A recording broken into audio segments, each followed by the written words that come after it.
நமோ தஸ்ஸ பகவதோ அரஹதோ சம்மா சம்புத்தஸ்ஸ. இந்த காணொளி வாயிலாக தம்ம உரை கேட்டுக்கொண்டிருக்கும் உங்கள் அனைவருக்கும் இனிய நாளாக அமைய வாழ்த்துக்கள். அன்பான மக்களே, சம்யுத்த நிக்காயாவில் மகாவக்க பாளியில் மக்க சம்யுத்தத்தில் அவிஜ்ஜா வக்கத்தில் முதலாவது சுத்தமாகிய அவிஜ்ஜா சுத்தம் அறியாமையை பற்றி போதிக்கிறது.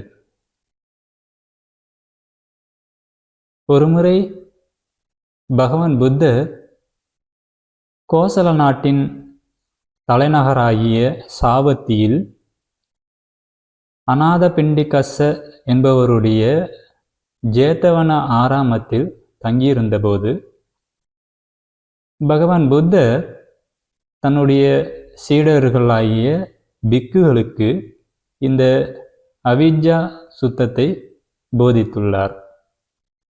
அவிஜ்ஜா என்றால் தமிழில் அறியாமை என்று பொருள். அன்பான மக்களே, இந்த அறியாமைதான் அனைத்து ஆரோக்கியமற்ற அல்லது தீய நிலைகளை அடைவதற்கு காரணமாகும். மேலும் இந்த ஒழுக்கக்கேட்டின் மீது வெட்கமின்மைக்கும் பயமின்மைக்கும் தொடர்வதற்கு காரணமாக அவிஜ்ஜாவே இருக்கிறது, அதாவது அறியாமை. மேலும் அறியாமையில் மூழ்கியுள்ள அறிவற்ற மனிதனுக்கு தவறான பார்வை ஏற்படுகிறது. இந்த தவறான பார்வை ஏற்படுவதனால் தவறான உள்ளுணர்வு தோன்றுகிறது. இந்த தவறான உள்ளுணர்வு தோன்றுவதனால் தவறான பேச்சு ஏற்படுகிறது. இந்த தவறான பேச்சு ஏற்படுவதனால் தவறான செயல் ஏற்படுகிறது.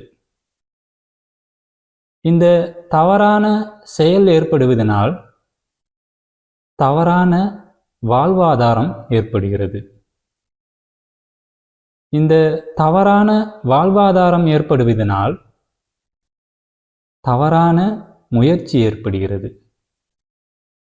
இந்த தவறான முயற்சி ஏற்படுவதனால் தவறான நினைவாற்றல் ஏற்படுகிறது. இந்த தவறான நினைவாற்றல் ஏற்படுவதனால் தவறாக மனம் ஒருமுகப்படுகிறது. இவையெல்லாம் அறியாமையில் மூழ்கி இருப்பதால் ஏற்படுகிறது. மேலும் அன்பான மக்களே, பகவான் புத்தர் போதிக்கிறார், அறிவுதான்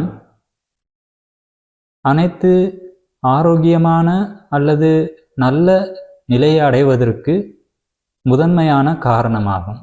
மேலும் ஒழுக்கக்கேட்டின் மீது வெட்கம் ஏற்படுவதற்கும் பயம் ஏற்படுவதற்கும் அறிவுதான் காரணமாகும். அறிவு வளர்ச்சியுள்ள ஒரு மனிதருக்கு நற்பார்வை ஏற்படுகிறது. இந்த நற்பார்வை ஏற்படுவதனால் நல்ல உள்ளுணர்வு ஏற்படுகிறது. இந்த நல்ல உள்ளுணர்வு ஏற்படுவதனால் நல்ல பேச்சு ஏற்படுகிறது. நல்ல பேச்சு ஏற்படுவதனால் நல்ல செயல் ஏற்படுகிறது. இந்த நல்ல செயல் ஏற்படுவதனால் நல்ல வாழ்வாதாரம் ஏற்படுகிறது.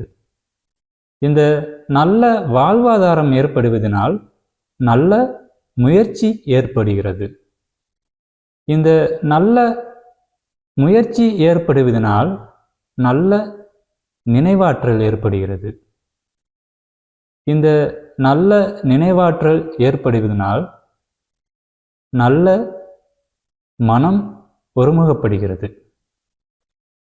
அன்பான மக்களே, எனவே அறியாமையிலிருந்து வெளியேறவும் அறிவை வளர்த்து கொள்ளவும் ஒவ்வொருவரும் முயற்சிக்க வேண்டும்.